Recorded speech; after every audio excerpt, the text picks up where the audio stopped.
এখন পর্যন্ত আমি কোনো শঙ্কা দেখছি না, তবে গতকাল রাত্রে আপনারা খবর পেয়েছেন কিনা জানি না, একটি দলের কর্মীরা সনাতন ধর্মী এলাকায় যে ককটেল পটকা ফটিয়েছে, তারা লিফলেট দিয়েছে, বিভিন্ন জায়গায় ভয়ভীতি দেখিয়েছে, সেটা ভোটের সুষ্ঠু পরিবেশকে নষ্ট করার একটা চক্রান্ত।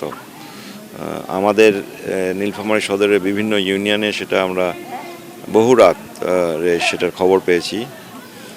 পরে আমরা আইনশৃঙ্খলা বাহিনীকে সেটা জানাই। তবে আশা করি দিনের বেলায় সেগুলো কিছু হবে না। এখন পর্যন্ত এখানে পরিবেশ ঠিক আছে। পরিবেশ এখনও পর্যন্ত অত্যন্ত সুন্দর। আমরা আশা করছি যে রেজাল্ট হওয়া পর্যন্ত পরিবেশ অত্যন্ত সুন্দর থাকবে, আশা করছি।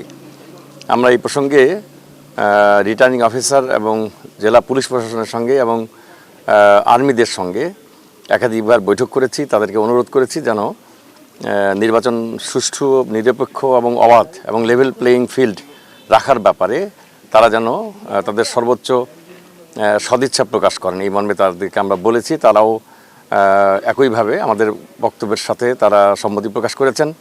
আমরা আশা করছি যে তারা একটি সুষ্ঠু, গ্রহণযোগ্য এবং অবাধ নির্বাচন করবেন।